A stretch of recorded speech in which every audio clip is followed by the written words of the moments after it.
Agora vamos passar para a segunda parte, teremos mais 3 apresentações e em seguida abriremos o círculo de discussão, tanto para vocês, os nossos convidados, quanto entre eles, que eu sei que tem várias perguntas aqui e contatos a se fazer. Eu vou passar a palavra agora ao João Botelho, do Museu de Trajes de Viana do Castelo, que é bem perto. Uma boa programação para quem ficar. Se quiser visitar, é muito bem.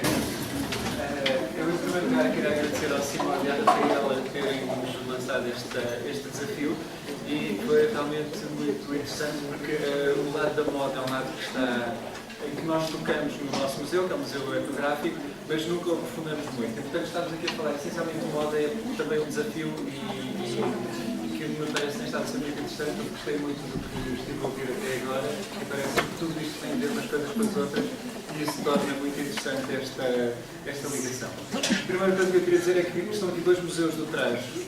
A minha amiga Clara Vaz Pinto é diretora do Museu Nacional do Traje. Este é um museu municipal e que trata só de um traje, deste tipo de traje que aqui está, que eu trouxe algumas fotografias porque quando vi que havia muitos brasileiros pareceu-me importante também chamar a atenção para este traje. Em Portugal seria absolutamente desnecessário, porque toda a gente o conhece. Mas então este Museu do Traje é só sobre este traje específico de uma região, portanto, da região à volta da cidade de Viana do Castelo. E então o traje é este que nós vemos aqui, composto por um avental, saia de risco, avental composto essencialmente por 2 materiais, pela lã e pelo linho, que são materiais feitos pelas próprias utilizadoras e decorados pelas próprias utilizadoras, o que faz com que seja uma espécie de um espelho de um modo de vida, de uma agricultura tradicional portuguesa entre meados do século XIX e meados do século XX. O traje assume diferentes aspectos, conforme é um traje mais de festa, um traje mais de trabalho, ou aqui também outra vez um traje mais de festa, aqui numa capa de uma revista de 1919, e isto para nós é importante porque muitas vezes este traje foi tão usado pelo Estado Novo que há muita gente em Portugal que pensa que este é um traje inventado no Estado Novo. E para nós é muito importante dizer que não é um traje inventado, era um traje que estava no terreno, que as raparigas o usavam e que como tal estava sujeito também até a uma questão de moda. Isso para nós é muito importante porque faz uma ligação ao território e às comunidades que não faria se fosse de facto esse traje inventado no Estado Novo. Não se importa muito mostrar o outro.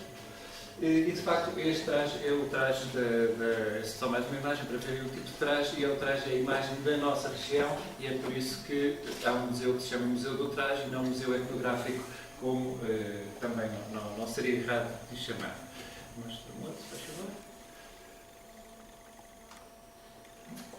O traje, apesar de ter deixado de ser usado no século XIX, em meados do século XX, à medida que a lã e o linho foram substituídas pelo algodão e pelos produtos sintéticos e que os modos de vida, a agricultura deixou de ser um modo de vida tradicional, o traje ganhou um valor simbólico. E esta fotografia é uma fotografia das festas de Viana. Vejam a quantidade de raparigas que têm o traje vestido e cada uma delas tem o seu traje e discute o seu traje da mesma maneira que discute se a roupa é da Massimo Dutti ou se é da Zara e tem o gosto de o ter vestido e que o passa de família em família. E aqui está uma pequena parte. Neste cortejo, que é o cortejo de uma harmonia, em geral chegam a estar 400 e 500 raparigas e cada uma delas com o seu traje. Também não é uma coisa municipalizada em que se vai lá e se empresta um traje ou se vende um traje para as pessoas usarem. Vou mostrar o próximo. E aqui é um bocadinho a questão do valor que o traje, desde muito cedo, desde o início do século XX, ganhou enquanto valor simbólico. Este traje, nós hoje dizemos que é o traje que é o símbolo da nação. Muitas vezes, quando nós queremos representar Portugal, é representado por uma lavradeira, por uma rapariga assim trajada. E isto é uma coisa que também ela vem muito de trás. Isto é uma festa em Sintra, com uma senhora que eu penso que é a Condessa da Seca, agora não me lembro bem, trajada de vianense, e aqui é uma fotografia que eu trouxe por causa de ser de Guimarães, é uma fotografia de uma festa em casa do Dr. Martins Sarmento, com os Abreus Limas e outra família que não me lembro neste momento também qual é, mas que foram buscar o traje de Viana aqui para Guimarães para fazer uma festa temática. Mostra-me o próximo, por favor. E o traje ganhou também um valor simbólico e um valor afetivo, há bocadinho falámos da unidade dos afetos. Aqui neste caso, numa altura, o rei de Portugal, neste caso o último rei de Portugal, ao colo da sua ama vestida de vianense. Poderiam dizer que isso é normal porque a rapariga era de Viana. Acontece que ela não era de Viana, ela era do Douro, era mais de 200 km de Viana. Então porquê é que ela está vestida assim? Ela está vestida assim porque nesta altura começou a haver os partidos republicanos, que aliás pouco tempo depois fariam a República, e isto é uma forma de dizer que Portugal abraçava o seu rei, apoiava o seu rei, detinha o seu rei. Mas depois, quando veio a República, a lavradeira continuou a ser usada para defender a República. Portanto, ela não é nada republicana, é Portugal, é a nação. E aqui, durante a Primeira Guerra Mundial, quando os soldados portugueses foram, em 1917, para os campos de França, este é um postal que saiu em que ela diz: adeus, amor, a quem deixo por outro amor, da minha pátria. Ela é uma rapariga trajada vianense, claramente, e ele é um soldado. Aqui não é nem a Maria, nem a Antónia, nem a... É Portugal a despedir-se dos seus bravos soldados. Esta imagem são duas imagens também mais recentes. Esta que eu sinceramente não sei o que é, até se alguém tiver alguma pista que me possa dar, eu agradeço. Diz uma fazendeira de São Paulo em costume do Minho. Poderia estar explicado se conseguisse ler o que aqui está, mas não se consegue. São umas coisinhas escritas, não se consegue perceber. De qualquer maneira, mesmo no Brasil, há esta ligação de afetos, que é a mesma ligação que aqui nós vemos nas ruínas de São Paulo, em Macau, em que raparigas claramente de Macau estão vestidas com o traje de Viana, a marcar exatamente esta ligação entre as duas situações. E aquela primeira imagem que nós vimos da rapariga a lavrar o campo com os bois, passados 100 anos, durante a Expo 98, que foi a grande exposição universal em Lisboa, nós vemos a mesma rapariga debaixo d'água, de braço dado com um inglês, ao lado de uma holandesa e de uma geisha. Isto para nós faz sentido. Isso faz sentido é porque houve aqui, de facto, um processo de carregamento de simbolismos muito forte e mais uma vez, Portugal é representado por esta rapariga de uma região concreta, de Viana do Castelo. Este é também um momento de charneira para o museu, porque no meio está uma menina da cidade, vestida de lavradeira, e à volta estão as verdadeiras lavradeiras. Lavradeira significa a rapariga que lavra a terra. E elas, obviamente, já estão vestidas de algodão, com outro tipo de roupas, e a menina simbólica está aqui no meio. E isto para mim foi muito importante, perceber isto e ter esta imagem que exemplifica isto, porque o que eu quero mostrar no museu é isto, mas simultaneamente isto, ou seja, a comunidade, a terra, as modas e tudo isso. Já só tenho 2 minutos, portanto, se faz favor. Uma outra coisa importante dentro de Viana é que ao lado do traje há o bordado de Viana e o processo de certificação do bordado. O bordado de Viana é este, em Portugal ele é profundamente conhecido e nós estamos a certificá-lo para que ele não possa ser, para um lado, para o definir as suas características e que ele não possa ser copiado e maltratado. Mostra-me mais, por favor. O bordado, mais uma vez, está associado a imagens idílicas da menina a bordar, com a coisinha do ambiente muito bonito, com a forma do pão, com a lareira, com o bordado. Portanto, há sempre uma questão de afeto aqui ligada. E depois, os novos usos que são dados a estes motivos, a estes padrões, a estas técnicas. Neste caso, o bordado aplicado numa camisa, neste caso, uma mala, uma carteira feita com o tecido da saia e o tecido do avental. Mostra-me mais. E aqui no caso do bordado, coisas tão simples como Vista Alegre, que é uma das principais fábricas de coisas em Portugal, ou uma confeitaria em que os bolos de aniversário são feitos também com o bordado. Portanto, as coisas estão muito próximas, muito ligadas ao dia-a-dia das pessoas. E mostro-vos, faz favor, assim. E este é a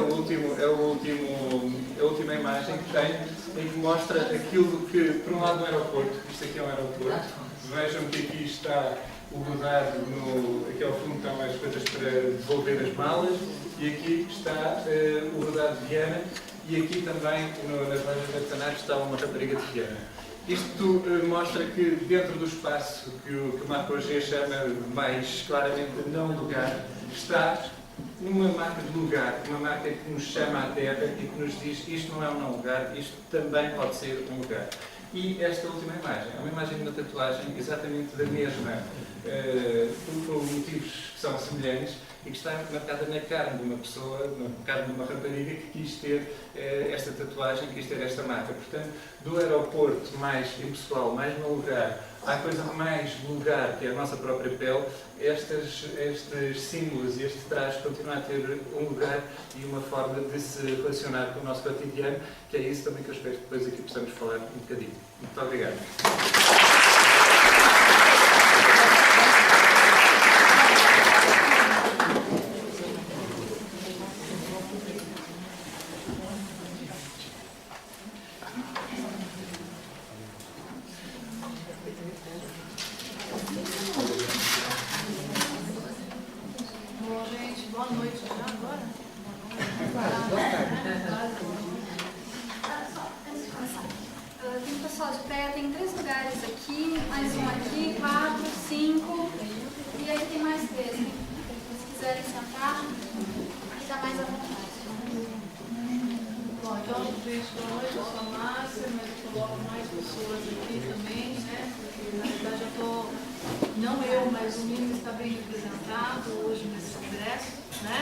Temos aqui a idealizadora, né, desse museu, pode levantar, Kátia Castilho.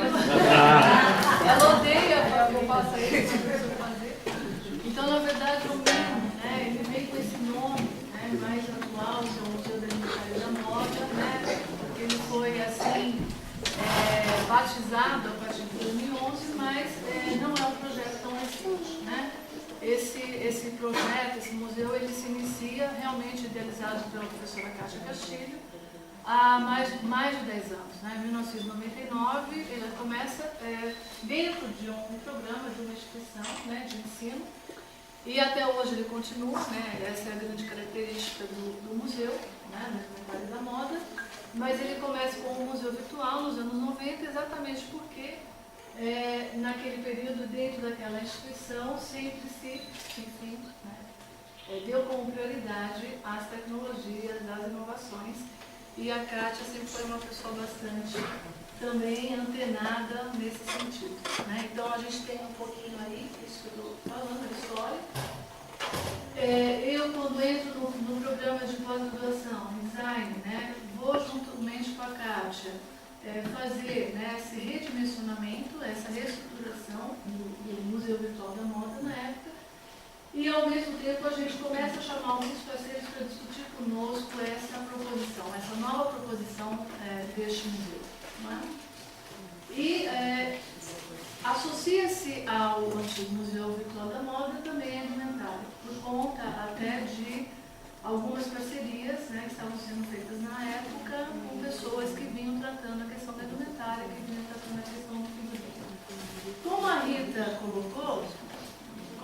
Andrade colocou, há uma diferença no tratamento de indumentária, né, que fazemos no Brasil, e que para vocês nos parece mais resolvido em termos do traje. Né? Quer dizer, tudo está contido, a apresentação, né, do nosso colega também está contido nessa questão dentro do traje. Né?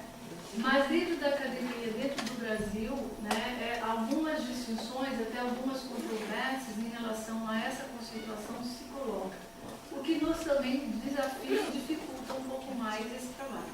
Né? Então, portanto,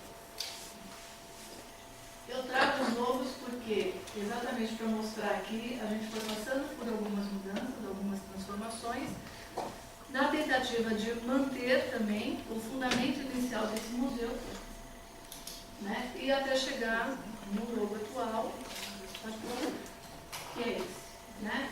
Então, a nossa ideia nessa reestruturação foi manter, né, o que estava, manter, né, o fundamento daquele museu, né? E aí inovar para aquilo que a gente estava ou está se propondo. Né? Então está aí contido tudo isso. Um detalhe importante, o Mimo é um museu digital. Né? Como?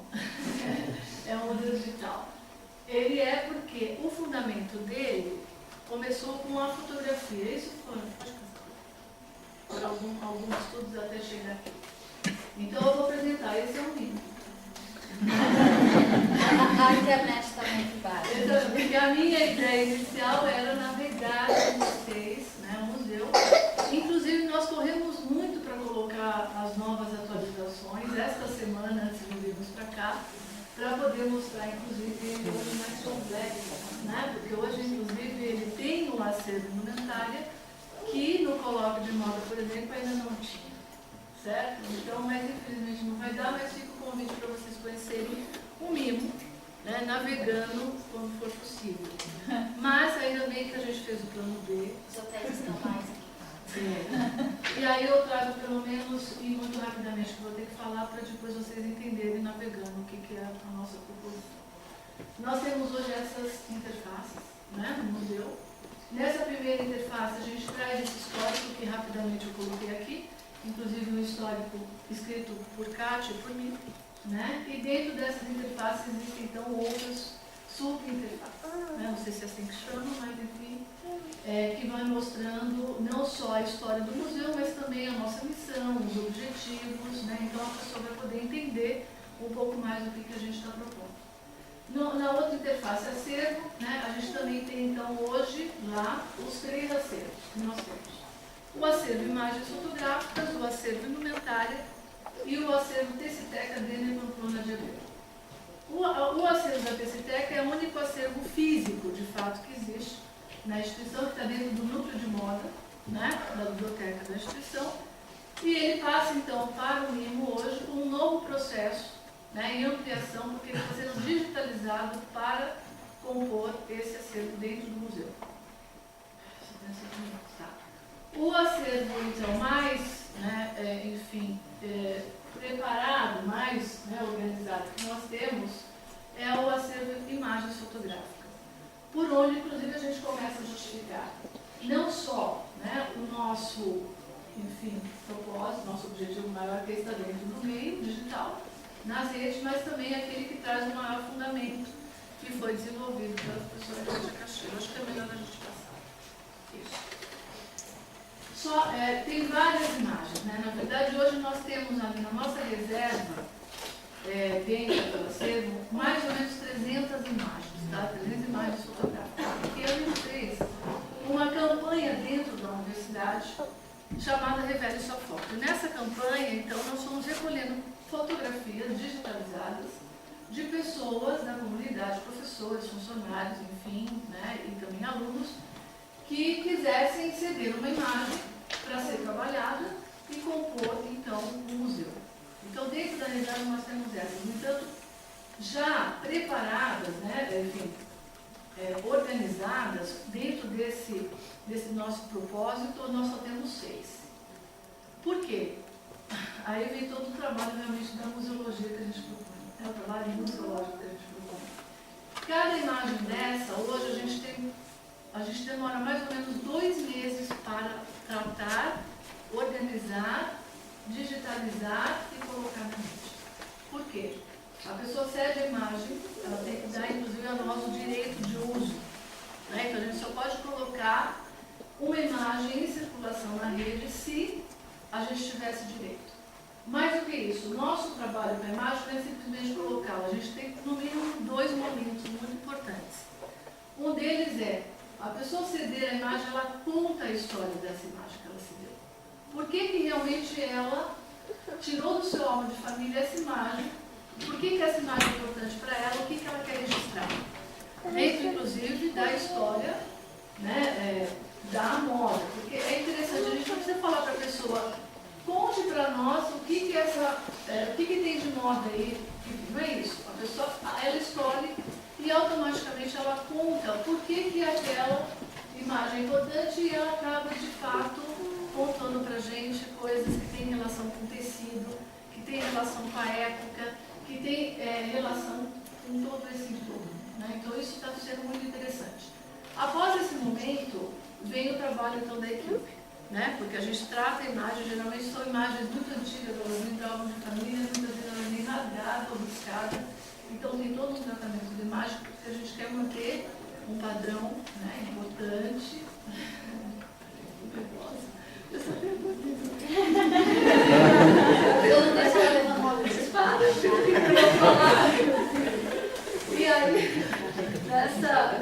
nesse outro momento, a gente chama especialistas para, aí sim, analisar essa imagem do ponto de vista da história da indumentária da moto. Tá? Então, aí a gente vai tendo camadas, né, de análise dessa foto. Então, primeiro, a história do cedente e depois a história dos especialistas. Né? Então, a gente tem colaboradores que já estão nos apoiando nesse sentido. Enfim, ao acerto da indumentária, né, a gente está tratando praticamente nesse sentido, porque a gente está aproveitando para fazer essas intersecções entre os acertos. Né? Então, o acerto da imagem fotográfica nos dá elementos para pensar também a indumentária. Mas não só isso. Esse é o acervo que a gente tem, que é o colaborativo. A gente tem um acervo compartilhado. Como nós não temos indumentária, naquele sentido mais, né, tradicional que a gente trata no Brasil de indumentária, a gente começa a fazer compartilhamentos. Né? Esse é o nosso primeiro compartilhamento. Então, o pessoal, né, a figurinista que está fazendo figurino para uma novela chamada Lado a Lado, que é a Beth Felipe, nos cedeu imagens para compor o nosso acervo e escrever um texto para isso também. Não vai dar para mostrar porque isso só tem no próprio museu. Então, hoje nós temos um museu. O museu, o acervo. E o acervo da Teciteca é o acervo que eu disse que é físico, que está passando por processo de digitalização e que para nós é muito interessante porque ele vai intercambiar também as nossas discussões, no sentido de nos trazer elementos para qual é o tecido daquela época que está naquela foto. Né? Como que a gente também pode pensar isso e trazer novos elementos para a nossa discussão.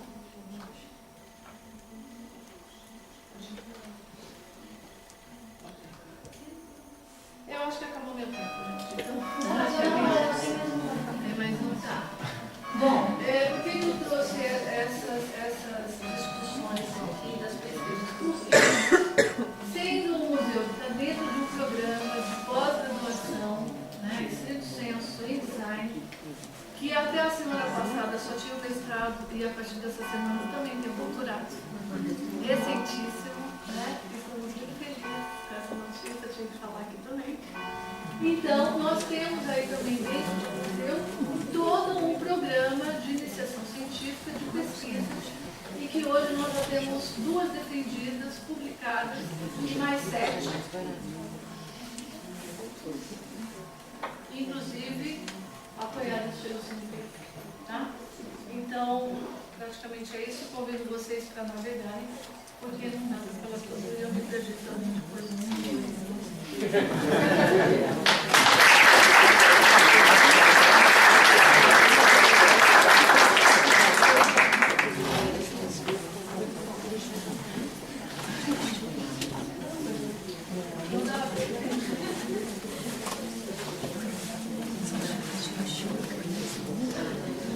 Boa tarde,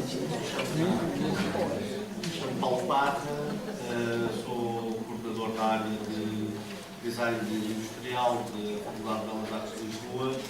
Venho mostrar aqui uma experiência que foi a de, enquanto estudante, ter começado uma coleção de design e neste momento estar aberto um museu em Évora com essa coleção e, portanto, digamos que passei pelo processo na totalidade, ou seja, comprei o primeiro objeto que devia ter 20 anos, uma Polaroid, ainda me lembro, nos anos 60, todo em plástico, que eu fiquei fascinado com aquela câmera, estudava design e achei interessante adquiri-la para perceber como é que ela funcionava, como é que tinha sido desenhada. E, portanto, depois, a partir de uma determinada altura, pensei se me deveria profissionalizar ou não na coleção, ou seja, se deveria levar a coleção a sério e levá-la até às últimas consequências. É um período em que nós começamos a ter a casa cheia, já não sabemos o que é que devemos fazer tanta coisa e, portanto, temos que pensar que direção é que damos a essa nossa atividade que na altura era discutível.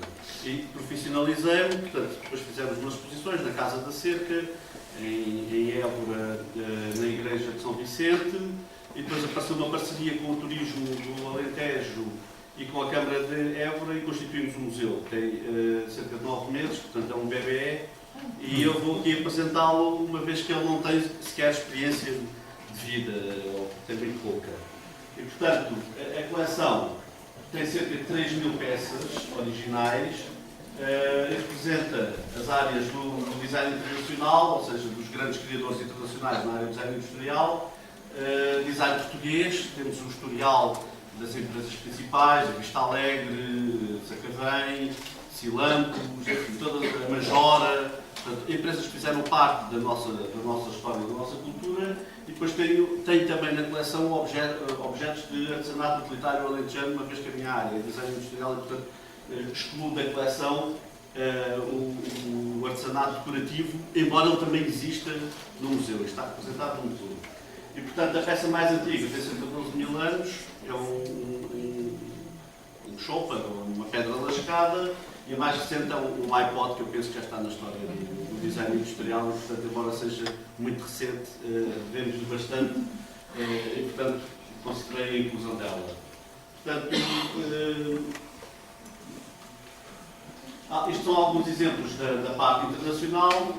A coleção é muito variada, tem desde brinquedos, como podem ver aqui, os famosos Matchbox, porque as crianças inglesas só podiam levar brinquedos para casa, para a escola, com o tamanho de uma caixa de fósforos, como essa de uma caixa de fósforos, então apareceu a Matchbox, e aquela é um dos primeiros, mas depois também tem objetos de luxo, como a sombrinha, aquela sombrinha Hermès 1929, que é uma peça bastante rara, a chaleira Chita Berns, são os grandes arquitetos do modernismo, uma peça para pesar balanças, para pesar cartas, enfim, parece não ter grande importância, mas foi desenhada pela Marianne Brandt, que foi professora da Bauhaus, e portanto é uma peça original, contemporânea da Bauhaus, ou a primeira Waterman, que está ali na parte superior, é a primeira caneta de tinta permanente que existiu em todo o mundo, é do século XIX.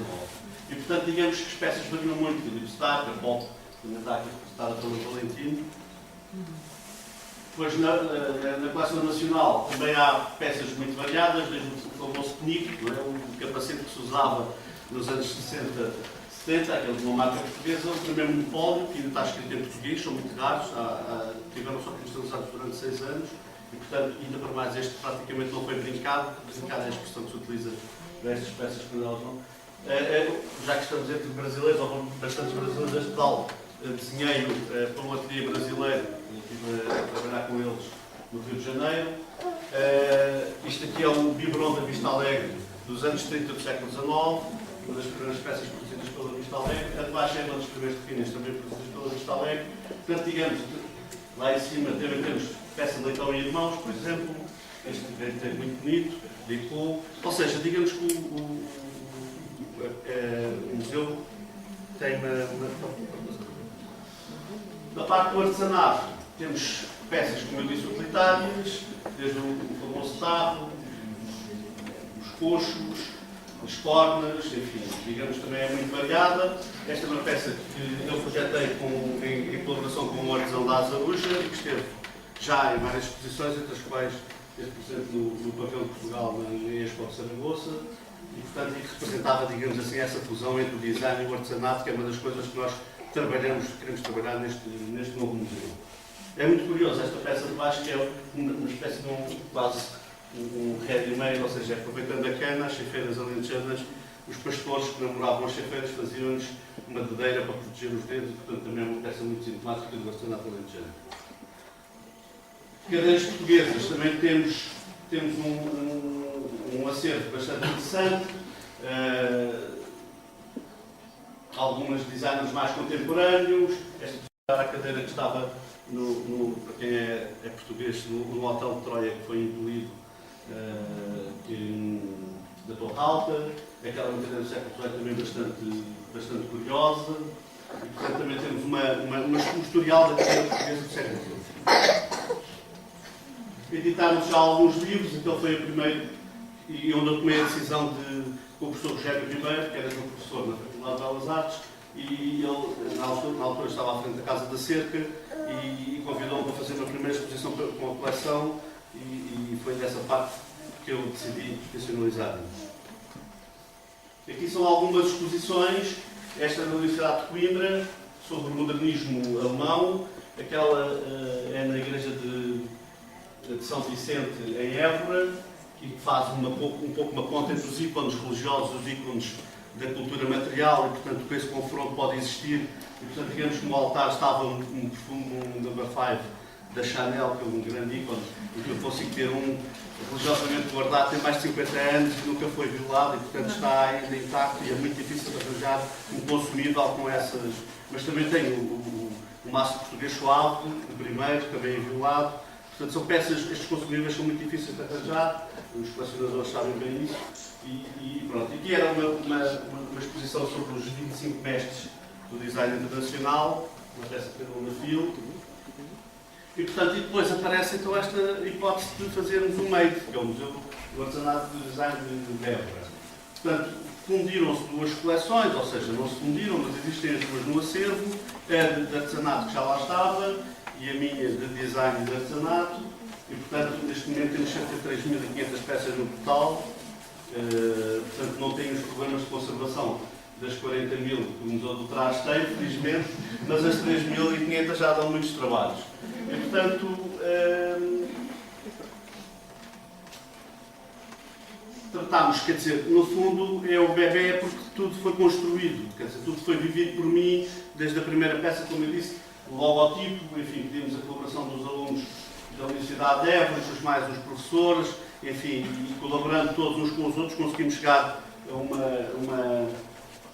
uma imagem gráfica que nós não queríamos muito localizada no tempo, queríamos que fosse mais atemporal, e portanto só jogámos ali com pequenas espessuras na tipografia e pouco mais. E o nome também penso que é facilmente identificável se levarmos isto para o inglês, não é? Made, feito, portanto, e de facto estamos a falar de objetos que são fabricados pelos seres humanos. Isto é a fachada do edifício onde estamos instalados. O edifício também é curioso, é do século XVIII. E é o primeiro celeiro comum, real, que existiu em solo português. Ou seja, onde se guardavam os cereais. E, portanto, é uma arquitetura muito própria. Para a época era um espaço enorme, para nós é pequeno, mas para a época era muito grande. E no fundo, tem uma razão do rei de Portugal, feito em mármore alentejano, e, portanto, digamos que é um edifício muito funcional, open space. Isto é a planta, digamos assim, tentámos fazer umas obras de modo a que houvesse aqui uma sala de acervo, sala de reuniões, enfim, as diversas... E depois criar um percurso entre a exposição de artesanato, começamos com a de artesanato, design português e depois a exposição internacional. E, portanto, digamos que tudo aquilo é um open space gigante. Temos aqui algumas imagens do museu, aqui a parte do artesanato, criamos uns painéis luminosos para beneficiar, digamos assim, a apresentação das peças. Isto aqui é a exposição dos designers internacionais. Aqui temos uma exposição de cadeiras portuguesas, que faz precisamente essa retrospectiva. Inclusive tivemos uma do Raul Lino, que é um arquiteto que marca um urbanismo português. E aqui temos duas peças emblemáticas desta ponta entre o artesanato e o design, uma talha alentejana e uma vespa, que é inevitavelmente um bom exemplo de design internacional. Aqui é uma pequena reportagem, uma filmagem, mas penso que, como já estou com o tempo contado, e é só passar aqui para os catálogos que nós temos editado e que no fundo são investigações muito específicas e algumas delas ainda raramente feitas, como é o caso deste, o 25 mestres já está editado, no fundo fizeram-se o quê? Uma seleção de 25 mestres a nível mundial que considerávamos que eram importantes e que estavam representados na coleção. Selecionámos 5 peças de cada um deles e portanto é possível perceber a obra deles desde o Christopher Dresser, que ainda é do século XIX, até ao Philippe Starck, que toda a gente conhece e que já é de final do século XX, e portanto entre esses existem uma série de designers italianos, alemães, franceses, nórdicos representados. Depois, esta das cadeiras também já está editado e que no fundo faz a tal retrospectiva que eu falei há pouco sobre a evolução da cadeira portuguesa, inclusive a cadeira de escalada portuguesa, que é um grande ícone de design, não só português, penso que começa a ser internacionalizado a partir do momento em que o Jasper Morrison faz uma cadeira que é editada por uma das grandes editoras internacionais, baseada na cadeira escalada portuguesa. O que vão sair agora vai ser este sobre as formas úteis do artesanato alentejano e estamos também com este nosso design que é, digamos assim, um catálogo mais pesado e que tem dado muito trabalho, mas que faz um levantamento da evolução da cultura material portuguesa, mais ou menos desde o Marquês de Pombal até aos nossos dias, enfim, com algumas falhas, não conseguimos ter tudo na coleção, mas de todo o modo permite perceber como é que a Vista Alegre evoluiu na perspectiva do design, não na perspectiva das artes decorativas ou na perspectiva da moda, mas sim na perspectiva do design, como a fábrica de Sacavém, como eu disse há pouco, a Marinha Grande, os vídeos da Marinha Grande. Ou seja, eu queria aqui deixar também, como designer, uma nota sobre a nossa história do design. Quer dizer, a nossa história do design é muito mais importante do que nós imaginamos. Posso dizer-vos, por exemplo, que na exposição de 1851 nós ganhámos algumas medalhas, e é a primeira grande exposição universal, e em 1900 a Vista Alegre ganhou uma medalha de prata. Portanto, se nós não temos história de design, é porque de facto não a temos feito, porque ela existe. E, portanto, o que é importante é começar a fazê-la. Este livro é um pequeno contributo, a exposição também está baseada nas peças que eu consegui recolher ao longo destes anos todos, mas, como vos digo, desde os bonecos do gelado, toda a gente se lembra que saíam no Olá quando éramos pequenos e havia uns pequenos bonecos em plástico que eram feitos por um escultor das Belas Artes e que se perderam, quer dizer, esta coisa foi-se perdendo e que agora são só algum tipo de pessoas que colecionam muito especificamente. E o Tintin, por exemplo, é super procurado, até a peças mais valiosas do nosso património, cristal, porcelana, enfim, tudo isso temos estado a fazer esse levantamento e esperamos a vossa visita um dia destes e agradeço a vossa atenção. Muito obrigado.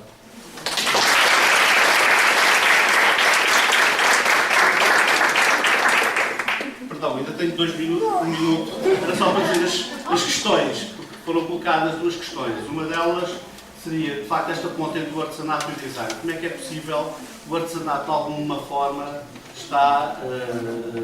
não está muito ativo, digamos, ou seja, pelo menos o artesanato tradicional. Como é que é possível transportar o artesanato tradicional ao século XXI? Quer dizer, o que é preciso fazer? Há pouco falávamos precisamente do traje do Minho, como é que é possível fazer essa ponte, não é? Como é que o traje do Minho se pode adequar ao século XXI?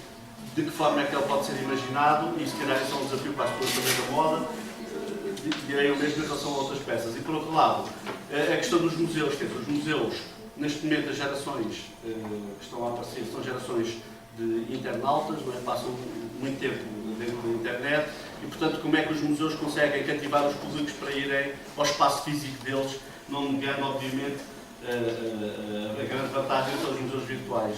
E agradeço a vossa atenção. Paulo já iniciou o nosso círculo de discussão com 2 questões difíceis e ótimas. Temos aqui bastante pessoas que atuam na área, então nota-se que, principalmente no Brasil, com a necessidade que sentiu de pessoas que estão atuando na área, de estarem resgatando, de estarem trazendo, estruturando essa memória do que é feito, do como é feito, que aqui se falou da questão da cultura material e o trabalho que o designer ou artesão ou toda pessoa que trabalha com essa cultura material inevitavelmente traz o imaterial que existe dentro disso, né? Os processos que são feitos, como isso é feito, como é que isso é vivido. E eu abro para vocês, perguntas à mesa, abro para vocês perguntas. Convido também a Maria Albergano, que é uma colega nossa, que veio prestigiar o CIMOD e que tem seu doutorado na área de museu, mais focado para a área de comunicação e também pode estar contribuindo com a gente. Eu vou abrir já então, vocês se quiserem, levantem a mão ou mandem um papel, pergunta, mas eu já vou abrir um para vocês, que foi a Rita até levantou essa questão da memória e outras pessoas falaram sobre a questão do critério que é adotado para entrar, para um objeto virar patrimônio ou não. Foi o trabalho que eu fiz no Museu Nacional do Trade e com a pesquisa em outros museus no meu mestrado, quais eram os critérios de patrimonialização, o que na moda, no caso no design, nessa temática que a gente está abordando, o que tem valor para virar patrimônio. Aí, acho que o Paulo poderia dizer para a gente quais foram os critérios, como designer, que adotou para selecionar esses objetos E deixo essa pergunta também para a Márcia, para... Só antes mesmo de responder, para acrescentar uma coisa, que foi uma coisa também que disse muito engraçada, que foi que será que nas escolas de samba as pessoas querem fazer um museu dos seus trajes? Eu acho que isso era uma coisa em Portugal absolutamente impensável de perguntar, porque toda a gente queria imediatamente fazer um museu, não havia hipótese de não querer. Portanto, essa é uma perspectiva que nós não temos, que eu penso que não existiria em Portugal, toda a gente queria. Obviamente que sim, como não? É muito engraçado agora de repente ver que alguém põe a hipótese de não ser feito. Posso só colocar uma coisa que eu acho que me pareceu interessante, né? Eu até e a Márcia estamos aqui conversando, fazendo alguns pequenos comentários. A gente ficou com a impressão, né, que vocês têm realmente essa questão mais resolvida, em termos aí da questão do traje, né, como alguma coisa que pertence ao museu, que tem os seus próprios espaços, né? E uma coisa que eu acho interessante, e até queria perguntar para a Clara, é assim, eu estive lá, visitei o Museu Nacional do Traje, né? Então, minha pergunta é assim, ele é o Museu Nacional do Traje, porque ele tem uma ideia de ter no seu acervo uma representação do que seria o traje nacional, ou ele é o Museu Nacional do Traje porque essa é uma nomenclatura que assim foi estabelecida pelo Estado? É porque eu acho que essa é uma questão, assim, eu trabalho muito com essa ideia, né, de como a roupa ou a moda, a imagem pode representar uma nacionalidade. E no Brasil a gente é aquele território imenso e nós temos diversos acervos espalhados pelo Brasil, né? Temos um museu na Bahia, mas que não se pretende nacional, ela não é nacional, porque a gente tem uma série de trajes estrangeiros, tem muita coisa de fato das baianas, né? Ali daquela indumentária típica de Salvador, mas ele é uma iniciativa isolada, e a gente sabe que existe no Estado do Rio de Janeiro, uma iniciativa do Estado do Rio de Janeiro, mas nada que pretende, né, nada próximo disso. Então, eu acho muito interessante e queria que você falasse, enfim, mas essa questão da designação do Museu Nacional é uma que não temos bem resolvida. Temos uma patroca. A designação nasce, sobretudo, com a dependência da tutela.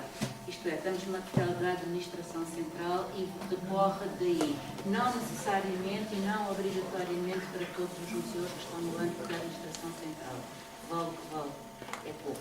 Agora, em termos de missão institucional, sim, pretende ser uma recolha ou um local onde se recolha, e começou como museu de indumentária e não como museu de arte, os primeiros projetos O museu nasce com uma tese do curso de conservador da doutora Ana Cláudia Correia Guedes, motivada justamente para o Museu da Indumentária em Lisboa. E a questão terminológica é uma questão complicada, não está resolvida, não está tratada. Há pouco ainda falávamos no intervalo sobre essas questões de traje, indumentária, trajar, destrajar, costume, que surge com vários valores.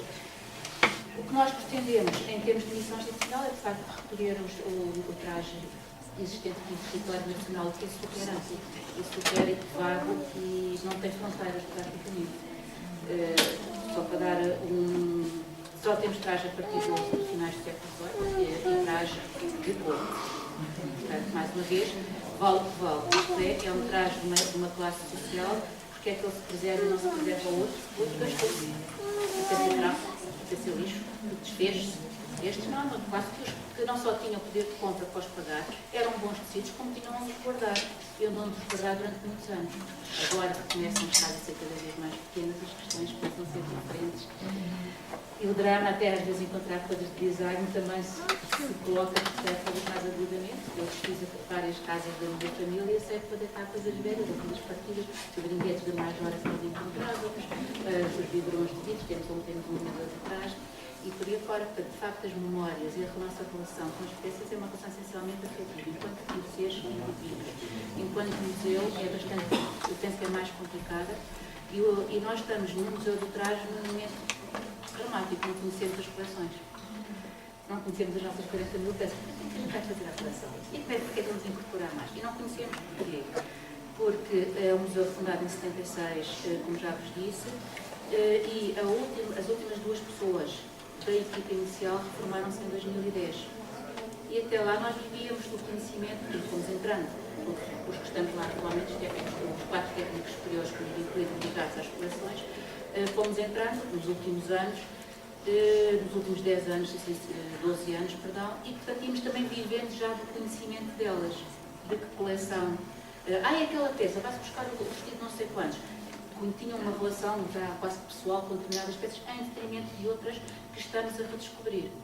E uma das razões, esta foi uma das razões para criarmos uma linha de coleções ao pormenor, ou seja, agarrar um determinado tema numa determinada coleção, estudá-la minimamente e prepará-la para apresentar em exposição de preferência ou realizar o catálogo e passar depois as fichas para o catálogo online, depois de devidamente validados. E a primeira que nós escolhemos foi uma que depois deu imensos conflitos internos, que é complicada, por pele sobre pele, ou seja, tudo que é pele. Repete no seu casaco. Quando quiser dar uma não está? Vou ter sempre nisso. Para já, porque eu achei pessoalmente, é uma coleção que não está estudada e é uma coleção mal amada em todos os museus. Isto é, o conservador tem que ter juízo de valor sobre as suas coleções ou não.